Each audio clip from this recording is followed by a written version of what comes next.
Chamber میں جا کے بیٹھ جاتے ہیں. فریقین جو ہیں چیمبروں کے باہر دھرنے دیتے ہیں ججوں کے, عدالتوں کے باہر دھرنے دیے جا رہے ہیں, ججوں کے سیکرٹریوں سے ملاقاتیں ہو رہی ہیں, مذاکرات ہو رہے ہیں, نیگوشیشنز ہوتی ہیں, پھر پریس ریلیزیں آتی ہیں کہ جی اب وہ تاریخ جو ہے جلد کر دی جائے گی, پھر تاریخ آتی ہے. آپ دیکھیں کہ تاریخ لینے میں اگر اتنی تردد کرنا پڑ رہا ہے تو انصاف لینے میں اور فیصلے لینے میں کیا کچھ ہوگا اس ملک میں, اور ہوتا بھی ہو بھی رہا ہے, ہمیں سامنے نظر بھی آ رہا ہے. تو مجھے یہ لگتا ہے کہ اب یہ جو سپریم کورٹ میں بھی آئے ہیں 26 نومبر کے جو ضمانتیں ہوئی ہیں پی ٹی آئی کے بہت سے کارکنوں کی, تو یہ سپریم چل کے اس کو میں آپ سے الگ سے اس کا سوال جی بالکل. ثاقب صاحب, ایک طرف تو ہم دیکھتے ہیں کہ ملک بھر کی جیلوں سے جو قید افراد ہیں ان کی جیل پٹیشنیں آتی ہیں, وہ اپیلیں آتی ہیں سپریم کورٹ میں بھی, ہائی کورٹ میں بھی.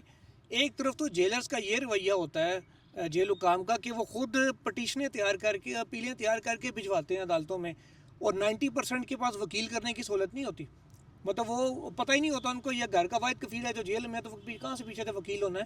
ان کو سپریم کورٹ ہماری آنکھوں کے سامنے عدالت وکیل مقرر کر کے دیتی ہے, جن کو فائل ملتی ہے وہ پھر تیاری کر کے اس کا مستقبل طے کرتے ہیں. اس بندہ جیل میں اس کو پتہ بھی نہیں ہوتا. دوسری طرف یہ رویہ ہے کہ اگر کوئی بندہ اپنا وکیل کرنا چاہ رہا ہے اس کو وکالت نامہ بھی سائن نہیں کر کے دیتے. تو یہ دو ڈفرینٹ, ایک نہیں دو پاکستان کیوں چل رہے ہیں؟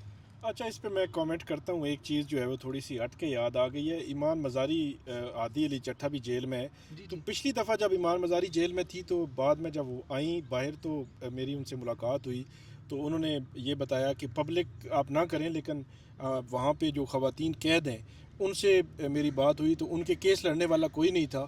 تو میں نے ان کو کہا کہ میں اگر باہر جاؤں گی تو میں وکالت نامے بھیجوں گی, آپ نے وکالت نامے سائن کرنے ہیں اور ہم آپ کے فری آف کاسٹ کیس لڑیں گے. اور بعد میں ایمان مزاری نے وہ کیس لڑے بھی. تو یہ ایک اگرچہ اس معاملے سے تھوڑا سا ہٹ کے ہے کہ آج وہی ایمان مزاری اور عادی علی چٹھا جیل میں ہے اور ان کی اپیلیں کیا, سزا معطلی کیا, وہ نہیں لگ رہی, بینچ نہیں بن رہے, مطلب عجیب و غریب صورتحال ہے. جو آپ کا سوال ہے وہ مطلب میرے لیے بڑا ایک افسوسناک ہی کہہ سکتے ہیں کہ جو ہمارا نظام انصاف ہے اتنا بدتر کبھی نہیں تھا. ماتی صاحب نے بات کی جیلر کی, سپرنٹینڈنٹ جیل کی یا حکومتوں کی. میں اس کا برڈن سارا جو ہے وہ شفٹ کروں گا ہماری عدالتوں پہ, ہمارے ججز پہ, جنہوں نے اگر جو ہے وہ آپ نے جو ہے وہ اس پہ عمل نہیں کروا سکتے کسی فیصلے پہ, تو وہ فیصلہ آپ دیتے کیوں ہیں؟ اگر آپ فیصلہ دے دیں, اس پہ عمل نہ کروائیں, اس سے بڑی بے توقیری نہیں ہوتی. 24 مارچ 2025 کو فیصلہ دیا 3 ججز نے اسلام آباد ہائی کورٹ نے, اور آج ہم بات کر رہے ہیں, آج 27 مارچ ہے 2026, 1 سال ہو گیا ہے کہ آپ نے منگل اور جمعرات کو ملاقاتیں کروانی ہیں. وہ کنسنٹ آرڈر تھا. کنسنٹ آرڈر ایسا نہیں ہوتا کہ کورٹ امپوز کر رہی ہے, بلکہ کنسنٹ آرڈر یہ ہے کہ 2 فریق سامنے کھڑے ہیں, ایک جیل والے اور ایک پی ٹی آئی والے, دونوں کہہ رہے ہیں کہ ہمیں منگل اور جمعرات کو 45 منٹ کی ملاقات ایگری کر کے کیا, اور فلاں بندہ نام دے گا اور ہم ملاقات کروایا کریں گے. آج تک اس پر عمل نہیں ہوا. لیکن افسوسناک صورتحال یہ ہے کہ اسلام آباد ہائی کورٹ کے وہ ججز آج بھی موجود ہیں, چیف جسٹس بھی موجود ہیں, ان کے پاس توہین عدالت کی درخواستیں بھی پڑی ہوئی ہیں, لیکن آج تک انہوں نے اپنے آرڈر کو امپلیمنٹ کرانے کے لیے وہ کیس نہیں لگایا کہ امپلیمنٹ کرایا جائے. یا یہ ہے کہ وہ بھی کیس ہے نا جس میں عمران خان کے ایکٹ پہ پابندی والا, جس پہ کورٹ نے کہا جی ملاقات کرائیں, نہیں کروائے گی. اڈیالہ جیل سے ہم یہ بتایا جی کیوں نہیں کروائے گی. بعد میں جب پوچھا گیا اگلی ہیئرنگ پہ کہ سر آپ نے آرڈر دیا, تو انہوں نے کہا جی آپ نے جواب دینا تو دیں ورنہ ہم فیصلہ کر دیں گے. بالکل, یہ بھی 3 نومبر 2025 کا آرڈر تھا کہ سلمان اکرم راجہ کی ملاقات کروائیں. فروری میں کیس لگا تو عدالت نے کہا جی ان سے پوچھے بغیر مطلب آپ نے اگر جواب دینا ہے تو دیجیے. مطلب حیران کن ہے کہ یہ عدالتیں جو ہے, یہ ججز جو ہیں, انہوں نے آئین پہ حلف لیا ہوا ہے, ان کی 3 ملین تنخواہیں ہیں, قومی خزانے سے ان پہ خرچ ہو رہا ہے. ان کو مطلب میں سمجھتا ہوں کہ تھوڑا سا خیال کرنا چاہیے, اپنی اتنی بے توقیری نہ کرائیں, اپنے کو مطلب اس لیول پر نہ لے کر جائیں کہ لوگ بالکل ہی, اب ویسے لوگ سمجھتے بھی یہی ہیں کہ ان کے پلے ہے کیا. تو وہ آرڈر انہوں نے امپلیمنٹ نہیں کروایا. جہاں تک آپ نے بات کی کہ یہ کہ وکالت نامہ تو بالکل ایک روٹین کی چیز ہے یار. مطلب وہ تو وہ جیلر روک ہی نہیں سکتا, اس نے دستخط کرانے ہی کرانے ہیں. ابھی 11 مارچ کو جب اسلام آباد ہائی کورٹ میں چیف جسٹس سرفراز ڈوگر صاحب کے سامنے سلمان صفدر صاحب کھڑے تھے تو انہوں نے کہا 4 ماہ ہو گئے ہیں, میں نے کئی دفعہ لوگ بھیجے ہیں وہاں پہ وکالت نامے پہ دستخط کروا دیں, وہ نہیں کروا کے دے رہے. اور جو بیرسٹر اعتزاز احسن سینئر قانون دان ہے, انہوں نے کہا کہ میں نے اپنے وکالت نامے کے لیے بندہ بھیجا, انہوں نے 2 کلومیٹر پیچھے سے ہی انہوں نے کہا بھاگ جاؤ, کہ کوئی وکالت نامے بدل سکتے، لیکن یہ کہنے کے باوجود چیف جسٹس سرفراز ڈوگر صاحب اور جسٹس آصف صاحب جو اس بینچ میں موجود تھے ان کی طرف سے انسنی کر دی گئی. مطلب یہ جو یہاں اسلام آباد کی عدالتوں کے جتنے بھی قیدی ہیں جو یہاں پیش ہوتے ہیں یا جن کے کیسز یہاں پہ چل رہے ہیں، ان کے اگر آپ یہ ہیڈ کہیں کہ جو دیکھ رہے ہیں سارا مانیٹر کرنا جن کے اوپر ہے، وہ چیف جسٹس سرفراز ڈوگر صاحب ہیں. ان کو دیکھنا چاہیے کہ قیدیوں کو جو رائٹس ان کو ملنے چاہیے وہ مل رہے ہیں. اگر نہیں مل رہے، میں سمجھتا ہوں کہ اگر وہاں پہ اگر کوئی جج اور ہوتے تو وہ یقینی طور پر وہ کہتے کہ جی باقی کام تو چھوڑیں، ابھی جیلر کو کال کریں کہ وہ یا تو ایڈوکیٹ جنرل کو بلائیں کہ یہ کیا ہو رہا ہے کہ ایک قیدی ہے جیل میں اور اس کی اپیلیں ہمارے پاس پینڈنگ ہیں، اس کی میڈیکل گراؤنڈ پہ پٹیشن جہاں پہ پینڈنگ ہے، اور آپ وکالت نامے نہیں دستخط کرا کے دے رہے. لیکن مجال ہے کہ ان کی جانب سے ایک لفظ بھی بولا گیا ہو. عدالتوں سے جب آپ کو تاریخیں لینے کے لیے دھرنے دینا پڑیں گے تو پھر کیا ہوگا. اور میں یہ سمجھتا ہوں کہ اس کی ذمہ دار ہمارے پوری جوڈیشری میں موجود نظام انصاف میں جو ججز ہیں وہ ہیں، جنہوں نے 26ویں ترمیم بھی ہوئی خاموشی، 27ویں ہوئی خاموشی، اب 28ویں کی انتظار میں ہیں. سب نے میکسیمم زیادہ تر نے اپنا حصہ ڈالا، اور اس کے بعد اپنی تنخواہوں کے چکر میں آپ کو سپریم کورٹ کہہ رہی ہے جی وہ وہاں کے جج سوچ رہے ہیں جی ہماری تنخواہ آئینی عدالت کے ججوں سے کم ہے تو آئینی عدالت والوں کی زیادہ ہو گئی ہے تو ان کے لیے پلاٹ کریٹ ہو رہے ہیں. تو مطلب ایک وہ اس فائنینشیل جو سیٹ اپ ہے اس کے پیچھے لگ گئے ہیں یا لگا دیا گیا ہے ان کو کہ نظام انصاف جو ہے وہ پڑا رہے. تو یہ بڑا افسوسناک ہے. اور جو بھی تاریخ لینے اور دھرنے کی بات کی ہے، اب 31 کو ایک دھرنے کے نتیجے میں 31 کی ڈیٹ آ گئی ہے عمران خان صاحب کے کیس کی. 31 کو پھر لگتا ہے کہ کوئی اعتکاف سے اٹھا ہوگا یا کوئی مذہبی معاملے میں پیش نہیں ہونا چاہے گا. یہ کیا ہوگا؟ میں آپ کو آج بتا رہا ہوں 31 کو کچھ نہیں ہونا. 11 مارچ کو جب یہ نیب کو 1 لاکھ روپے جرمانہ ہوا، اس عدالت میں کھڑے ہوئے صحافیوں سمیت ہر بندے نے یہ سنا. اب وہ جرمانہ ہونا اس کے ریٹن آرڈر میں نہیں آیا، تو اس کا مطلب ہم کیا لیں؟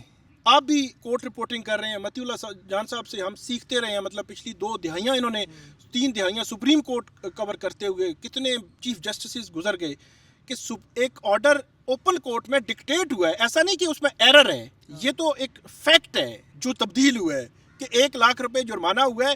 ہم نے نہیں سنا کہ وہ واپس ہوا ہے اوپن کورٹ میں، لیکن وہ ریٹن آرڈر میں نہیں آیا.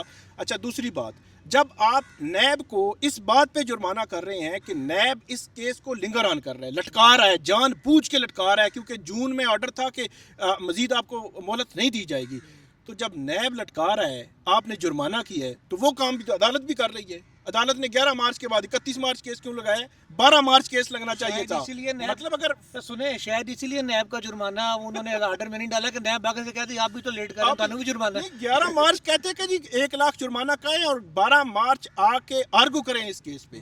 مطلب ماضی میں بھی جو عدلیہ ہے کوئی بہت دودھ کی دھلی ہوئی نہیں تھی، اس میں بڑے بڑے جج تھے، ہم نے اس پہ کرٹیسزم بھی کیا، لیکن ہوتا یہ تھا نواز شریف صاحب کے پاناما کیسز میں بھی درخواستیں آتی تھیں، لگتی تھیں، ریلیف نہیں ملتا تھا. اب معاملہ یہ کیس لگتا ہی نہیں ہے، سرے سے کیس نہیں لگتے. اب کہتے ہیں نا ڈولا اسی نہ رولا اسی. مجھے یہ لگتا ہے کہ وہ جو 1 لاکھ روپے جرمانہ ہوا تھا تو نیب کے جنرل صاحب نے کہا ہوگا کہ یہ جرمانہ جو ہے ہم نہیں دیں گے، ہم اس کے خلاف اپیل میں جائیں گے. اور اپیل میں نیب نے وہ سارا ہائی کورٹ کے جو آرڈرز تھے نا تمام تاریخوں پہ جاری، وہ پیش کر دینے تھے کہ تاریخیں تو یہ جج نہیں دے رہے ہیں اور جرمانہ ہمیں 1 لاکھ روپیہ لگا رہا ہے. تو ان کا آپس میں بڑا پھڈا پڑ جانا تھا. ذوالقرنین جو بات نوٹ کرنے کی ہے کہ پوری دنیا میں جو عدلیہ ہوتی ہے، خاص طور پہ جو ہائی کورٹ، سپریم کورٹ ہوتی ہیں، اور ہمارے یہاں تو ایک آئینی عدالت بھی بن گئی ہے، ان کی جو تنخواہیں ہیں، اور میں پاکستان کے ججوں کی بات کروں گا، آئینی عدالت کی بات کروں گا، ان کی جو تنخواہیں ہیں پاکستان میں کسی بھی جرنیل، کسی بھی وزیر اعظم، صدر، وزیر اعظم یا وزرائے اعلیٰ سے یا ایون کے بڑے بڑے اینکروں سے بھی زیادہ ہیں. پاکستان میں سب سے زیادہ تنخواہ اور مراد لینے والے اس وقت آئینی عدالت کے جج ہیں یا سپریم کورٹ اور ہائی کورٹ کے جج ہیں، سب سے زیادہ. ایون کہ پرائیویٹ سیکٹر میں اتنی تنخواہیں نہیں جاتی. اتنی تنخواہیں عوام کے ٹیکس کے پیسے سے. یہ جو آپ دیکھتے ہیں نا، یہ ٹینک نما بڑی بڑی گاڑیاں V8 اور لینڈ کروزر لیٹسٹ ماڈل، یہ کروڑوں روپے کی 8-8 9-9 کروڑ روپے کی گاڑیاں ان کی، ٹھیک ہے. تو یہ کس لیے دی جاتی ہیں؟ یہ اس لیے دی جاتی ہیں کہ ججز جو ہیں وہ بے خوف ہو کے، بغیر کسی لالچ کے، بغیر کسی رغبت کے، بغیر کسی فیور کے یہ فیصلے دیں، اور یہ وہ حلف بھی ہے ان کا اسی لیے، اور تنخواہیں ان کی حلف کے مطابق ہیں کہ تاکہ وہ کسی کے دباؤ میں نہ آئیں۔ اور ان ججز کا حال یہ ہے کہ تاریخ تک نہیں دے سکتے کمرہ عدالت اتفاق نہیں کرتا، اس کی وجہ یہ ہے کہ ان کو اس لیے نہیں اتنا کچھ دیا جا رہا جو آپ کہہ رہے ہیں اس کے لیے، وہ اس لیے کہہ رہے ہیں، اس لیے دیا جاتا ہے کہ متی اللہ جان ثاقب بشیر ذوالقرنین نے جو بیٹھ کے بکواس کریں تو اسی اثر نہیں لینا ان کی گل۔ دیکھیں میں آپ کو بتا رہا ہوں کہ یہ منطق اور لاجک یہی ہوتا ہے کہ جج کو فائنانشلی آپ اتنا سٹرونگ کر دیں کہ وہ کسی لالچ یا خوف میں نہ آئے۔ اب یہ کیا کر رہے ہیں؟ یہ لالچ اور خوف میں آنے کی اپنی فیس بڑھا رہے ہیں، تنخواہیں بڑھا رہے ہیں، کہ ان کو جو تنخواہیں دی جا رہی ہے اس لیے دی جا رہی ہے کہ آپ نے ہماری بات بھی سننی ہے، اور یہ سن رہے ہیں۔ اب مجھے بتائیں نا، دنیا میں کون سی ہائی کورٹ کا جج ہے جس میں اتنی ہمت نہیں ہوتی کہ کمرہ عدالت میں یہ کہہ سکے کہ یہ کیس اب اگلی کون سی تاریخ کو لگے گا؟ بھئی اگر آپ تاریخ نہیں دے سکتے تو آپ کر کیا رہے ہیں؟ آپ فیصلہ کب دیں گے؟ فیصلہ کیا دیں گے؟ اور یہ آپ اور 31 کو ثاقب بشیر صاحب کہہ رہے ہیں کچھ ہوتا نظر بھی نہیں آ رہا انہیں۔ کیا ہوگا؟ وہ آ جائے گا پروسیکیوٹر، جی ہاں جی میں رات کو میرا نوٹیفیکیشن ہوا ہے، مجھے ہفتہ اور ٹائم دے دیں۔ نہیں، اس کی جو یہی ہوگا۔ ریٹن آرڈر وہ بتانا بھول گیا، اس کے ریٹن آرڈر میں یہ لکھا ہوا ہے کہ نیب نے یہ پوائنٹ اٹھایا ہے کہ یہ مینٹینیبل ہی نہیں ہے، کہ ایڈمٹ نوٹس ہی اس پہ اپیل میں نہیں ہوا، جب تک کہ اپیل میں نوٹس نہ ہو سزا معطلی کی درخواست نہیں سنی جا سکتی۔ یہ نیب کا اعتراض ہے، اور ریٹن آرڈر میں یہ آیا کہ نیب کے اس اعتراض پہ آرگومنٹس ہوں گے، کون کرے گا؟ نیب اور وہ دونوں نہیں، نیب سلمان کی طرف صاحب سے کوئی پروسیکیوٹر آگے کرے گا نا، وہ پروسیکیوٹر کہے گا مجھے رات کو نوٹیفیکیشن ملا ہے جی، مجھے ہفتے کا اور ٹائم دیں۔ تو یہ بڑی افسوسناک اور بڑی شرمناک بات ہے۔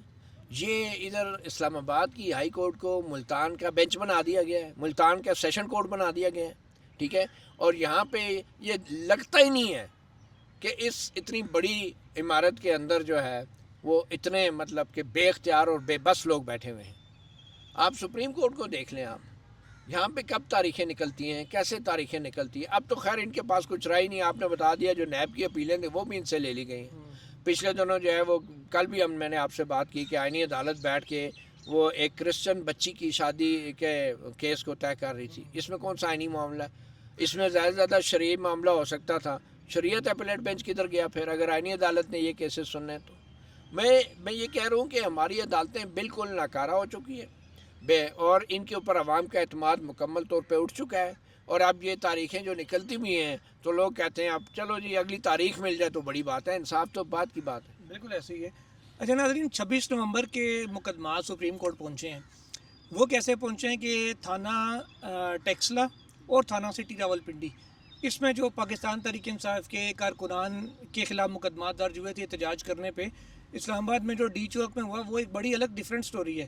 یہ ان لوگوں کے خلاف وہاں سے نکلنے پہ جو راولپنڈی سے جو ٹیکسلا سے آ رہے تھے، وہاں جو مقدمات تھے ان میں جن لوگوں کو ضمانتیں ہائی کورٹوں سے ہو گئی تھیں، ان کی ضمانتیں خارج کرانے کے لیے پنجاب حکومت سپریم کورٹ تک آئی ہے۔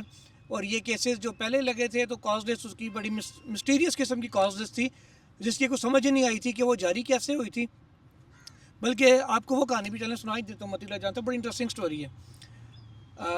ایڈیشنل ایڈوکیٹ جنرل صاحب کو کاز لسٹ آئی، پرنٹڈ کاز لسٹ باقاعدہ آئی، اور انہوں نے اس کے اوپر رپورٹ بھی منگوا لی۔ ظاہر ہے انہوں نے متعلقہ، ان کے پاس تو کچھ نہیں ہوتا، پولیس سے متعلقہ تھانوں سے وہ لوگوں کو بلاتے ہیں جس پہ پروگریس کیا ہوئی ہے تاکہ وہ عدالت کے اندر موقف اپنا سکیں۔ اینٹی کرپشن کے کیسز سے چودھری پرویز الہی فیملی کے اینٹی کرپشن کے 2 ڈپٹی ڈائریکٹر آئے ہوئے، پنجاب پولیس کے افسران آئے ہوئے 26 نومبر کے کیس سے، وہ جڑاں والا جو چرچ انسیڈنٹ تھا جہاں قاضی فائزہ گئے تھے اپنی اہلیہ کے ساتھ، ان لوگوں کے کیسز تھے، وہ سارے متعلقہ پولیس کے افسران بھی آئے ہوئے۔ جب عدالت کے اندر پیش ہوئے تو ریڈر نے کہا، ان کو جو کورٹ ایسوسیٹ نے بتایا کہ جی یہ تو کیس ہی نہیں ہے، تو لسٹ ہی نہیں ہے آج۔ اچھا وہ واپس آ گئے، پھر ان سے میں نے جا کے پوچھا کہ بھیا آپ کو لسٹ دی کس نے تھی؟ انہوں نے کہا جی یہ تو بس پہلے کہا میں نہیں بتا سکتا، عقیل افضل میرے ساتھ تھے، پہلے انہوں نے کہا جی یہ تو میں نہیں بتا سکتا کہاں سے آئی تھی، پھر انہوں نے ساتھ ہی جب دیکھا کہ یار یہ تو کام خراب ہو گیا، انہوں نے کہا گیلانی صاحب نے کہ یار وہ تو نیٹ پہ آئی تھی، ساری خبریں بھی چل رہی تھیں، یہ تھی وہ تھی۔ میں نے کہا یار اچھا ٹھیک ہے، بہرحال چلو آپ کہہ رہے ہیں تو نیٹ سے لسٹیں اتارتے ہیں، ہاں ویب سائٹ سے، افسران سے جو ہے نا وہ سارے انہوں نے گجرانوالہ سے اور کہاں سے بلا لیے تھے۔ تو پھر وہ عید سے پہلے کا یہ معاملہ ہے، اور عید کے بعد اب اچانک وہ لسٹ ساری فائنل کاز کے اندر آ گئی ہے، وہی والی لسٹ۔ تو وہ ابھی پرویز الہی والی نہیں آئی، جڑاں والی کی، اور یہ 26 نومبر والے آ گئے ہیں۔ تو جس کی بیل ہو جو اس کو کینسل کروانے کے لیے، چاہے وہ 9 مئی ہو چاہے 26 نومبر ہو، یہاں تک معاملہ آتا ہے اور جو 26 نومبر کے کیسز PTI لے کے آئی ہوئی ہے کہ جناب جوڈیشل کمیشن نے بنایا تحقیقات کریں، وہ اٹھا کے آئینی عدالت کو بھیج دیا اور وہ کھڈے لانا اس کے اوپر مٹی چٹی پڑی ہوئی ہے، وہ شاید وہیں پہ دفن ہو جائے لگے نا. میرے خیال میں سپریم کورٹ کے اندر اگر کوئی حکومت ضمانت کے فیصلے کو چیلنج کرتی ہے نا، تو یہ بیسیکلی پہلے تو حکومت کو چاہیے کہ ہائی کورٹ میں جو ضمانت ملی ہے ملزمان کو، ہائی کورٹ کے لیول پہ مل چکی ہے، تو پہلے تو جو آپ کے پروسیکیوٹر ہیں، جو آپ کے متعلقہ محکمے کے لیگل جو لوگ ہیں، ان کو برطرف کریں، ان کو ڈسمس کریں. ان کو اتنے نالائق ہیں کہ ہائی کورٹ میں ضمانت سیشن کورٹ میں آ رہے، ہائی کورٹ میں آ رہے، ٹھیک ہے، اور وہ اپنی نوکری بچانے کے لیے سپریم کورٹ آ گئے. اور یہ کس خرچے پہ؟ یہ آپ کے میرٹ ٹیکس کے پیسے کے اوپر یہ سپریم کورٹ میں اپیل. سپریم کورٹ اس کام کے لیے رہ گئی ہے، ویسے رہ تو اسی کام کے لیے گئی، لیکن پھر بھی کیا وہ اس کام کے لیے رہ گئی ہے کہ وہ ضمانتوں کے کیس بیٹھ کے سنے گی؟ مطلب سپریم کورٹ کے ججز کو تو پہلا سوال یہ کرنا چاہیے کہ یار اگر ہائی کورٹ نے ضمانت دے دی ہے تو ریاست کو کیا مسئلہ ہے آئینی عدالت کے فیصلے سے؟ آئینی عدالت جب کوئی فیصلہ دیتی ہے تو اس میں بہت اسپیئرنگلی ریاست کو اس کو سپریم کورٹ میں چیلنج کرنا چاہیے. اگر کرتی ہے تو پہلے ریاست جو ہے اپنی غلطی مانے کے نیچے کوئی غلطی ہوئی ہے اور اس بندے کو برطرف کرے نوکری سے کہ جس کی وجہ سے ہائی کورٹ سے فیصلہ حکومت ہار گئی. اندازہ لگائیں آپ، حکومت ریاست ہار گئی ہائی کورٹ سے فیصلہ، اور ایک ملزم کے ضمانت کو چیلنج کر رہی ہے. شرم نہیں آتی ہے ان لوگوں کو؟ ویسے یہ اس کام کے لیے اتنے بڑے بڑے عہدوں پہ ایڈوکیٹ جنرل بیٹھے ہوئے ہیں کہ وہ اب ضمانت کے مقدموں میں پیش ہوں گے، اور پروسیکیوٹر بیٹھے ہیں کہ وہ پروسیکیوٹر جنرل پیش ہو کے کہیں گے نہیں جی یہ ملزم کی جو ہے ضمانت منسوخ کرے. سپریم کورٹ کے جج اس کام کے لیے رہ گئے. تو میں یہ سمجھتا ہوں کہ سپریم کورٹ کو پہلے دن میں، جیسے 9 مئی کے بہت سارے ضمانت کو جو چیلنج کیا تو واپس لے لیے. کیوں واپس لیے؟ کہ ان کو شرم دلائی گئی تھی، ان کو شرم آ گئی تھی، تو انہوں نے 9 ضمانتوں سپریم کورٹ. تو میرا یہ خیال ہے کہ سپریم کورٹ میں تو پہلے ہم کہتے تھے کہ صرف وہ معاملات آنے چاہیے جس میں کوئی آئین کے معاملہ ہو، فنڈامنٹل رائٹس کا. اب چونکہ وہ معاملہ چلا گیا ہے آئینی عدالت کے اندر، تو مجھے یہ لگتا ہے کہ نہ صرف یہ کہ اس حکومت نے، اس پارلیمنٹ نے سپریم کورٹ کو ایک سیشن کورٹ بنا دیا ہے، اب وہ یہ ثابت کرنے کے لیے ضمانتوں کے کیس بھی سپریم کورٹ میں لا رہے ہیں تاکہ دنیا کو پتہ چلے کہ سپریم کورٹ کی اوقات ہی یہی رہ گئی ہے کہ وہ ضمانتوں کے کیس سنے، اس سے زیادہ اس کا اختیار بھی کوئی نہیں ہے. اختیار کوئی نہیں ہے. ثاقب بشیر صاحب، لگتا ہے آپ کو کہ 9 مئی کے بعد اب 26 نومبر کے اس میں بھی ڈائریکشن آنے والی ہے کہ جلدی جلدی سزائیں 2-3 مہینے میں، 4 مہینے میں؟ اچھا، ایک تو آئینی عدالت کی جو بات ہو رہی ہے اس پہ میں صرف کامنٹ کر دوں. جب یہ وفاقی آئینی عدالت بنی یا 27ویں آئینی ترمیم آئی تو اس سے پہلے آپ کو پتہ ہے کہ بڑے طویل سماعتیں ہوئیں 26ویں آئینی ترمیم کے خلاف، اور وہ لائیو براہ راست جو ہے وہ دکھائی جا رہی تھی. اچھا، وہ کیس ٹھیک ہے، جب بھی لگے گا وہ غیر مؤثر ہوگا یا جو بھی ہونا ہے، لیکن میرا سوال یہ ہے کہ وہ آئینی بینچ کے سامنے کیس تھا، وہ آئینی عدالت کے سامنے کیس آ گیا ہے، اتنا بڑا کیس جس میں یہ سوال بھی تھا کہ آئینی بینچ بھی بینیفیشری ہے اور آئینی بینچ کو نہیں سننا چاہیے، سپریم کورٹ پوری کو سننا چاہیے. یہ سوال بھی اس میں اٹھا ہوا تھا، مینٹینیبلٹی ڈیسائیڈ ہونی تھی.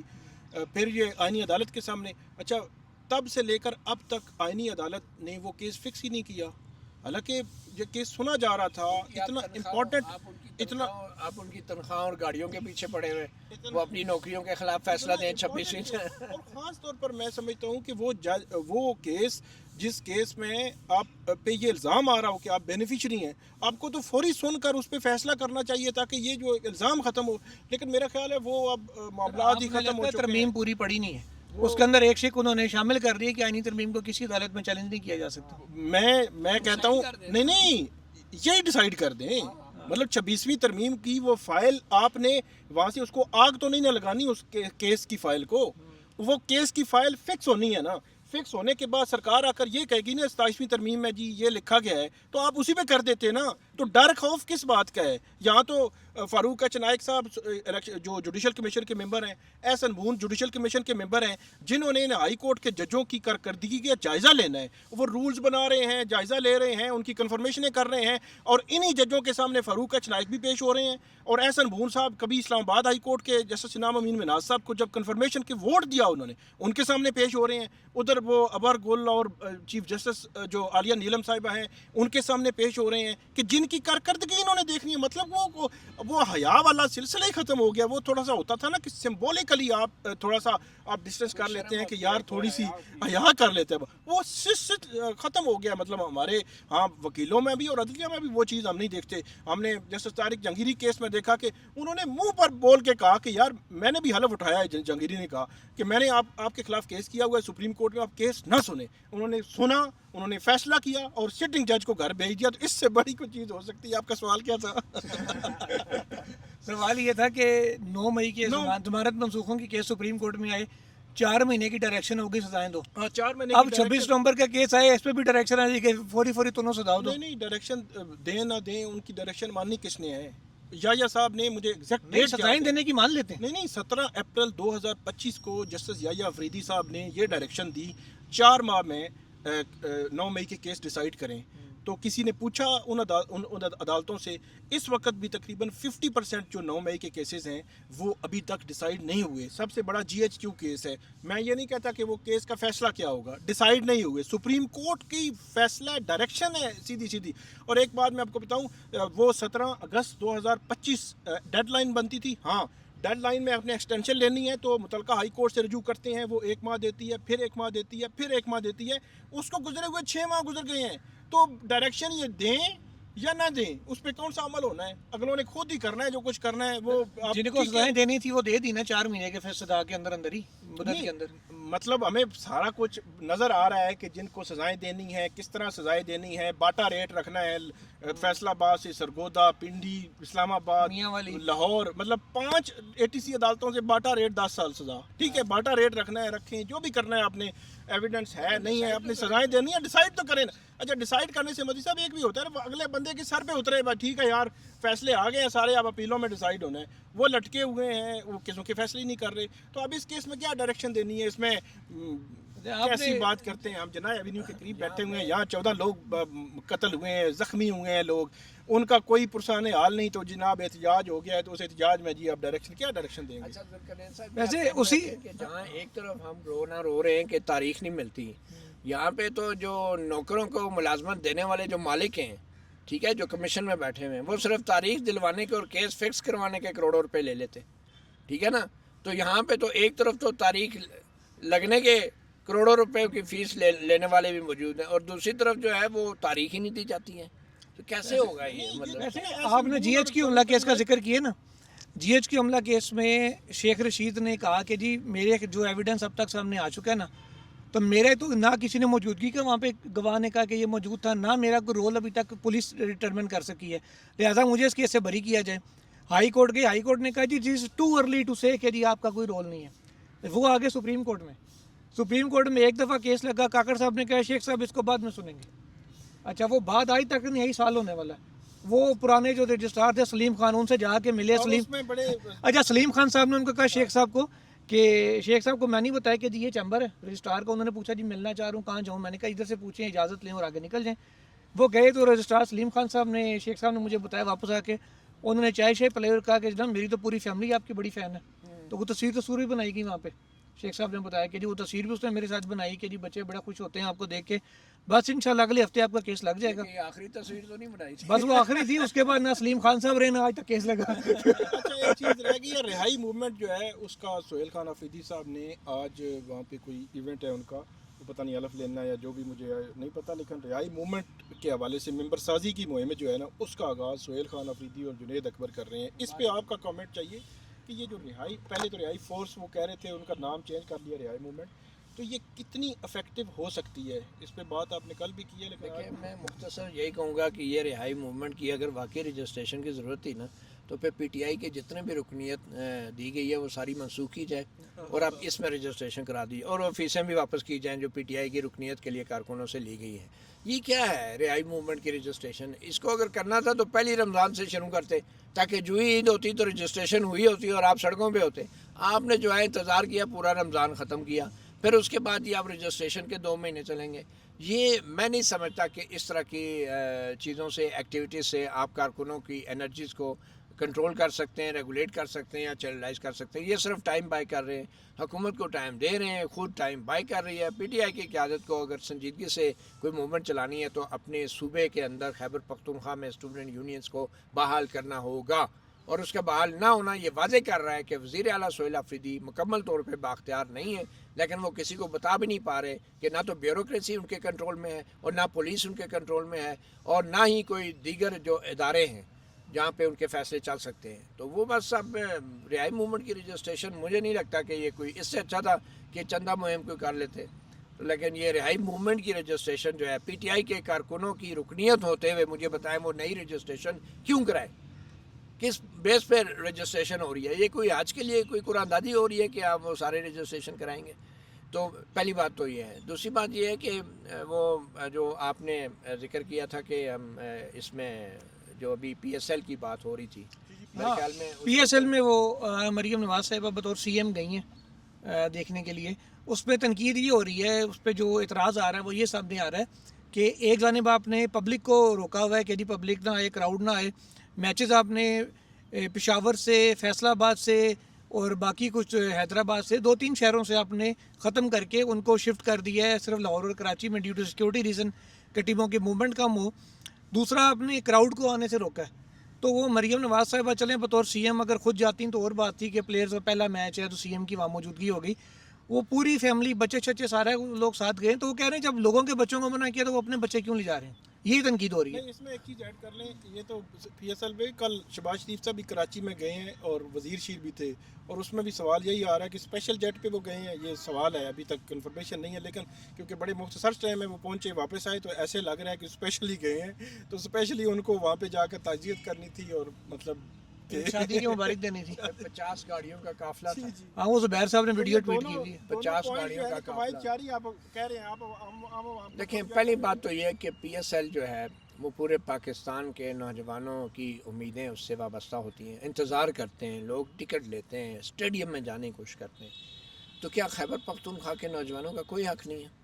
اور پنجاب کو اسٹیڈیم نوجوانوں کو اس لیے دور رکھا گیا ہے پنجاب میں، اس کی 2 وجوہات ہیں. ایک تو یہ کہ بیسیکلی پشاور کے اندر وہ کوئی ایسا اسٹیڈیم پی ایس ایل کی انتظامیہ بھرنا افورڈ نہیں کر سکتی تھی جہاں پہ عمران خان کے نعرے لگتے، جہاں پہ سہیل آفریدی چیف گیسٹ کرنا پڑتا. کیونکہ اگر لاہور میں مریم نواز چیف گیسٹ ہیں تو پشاور میں پھر سہیل آفریدی چیف گیسٹ ہوتے ہیں، وہاں پہ نعرے لگتے. اس کا حل یہ نکالا ہے کہ پنجاب سے بھی جو کراؤڈ ہے اس کو غائب کر دیا انہوں نے، اور پشاور میں تو ویسے ہی میچ کینسل کر دیا.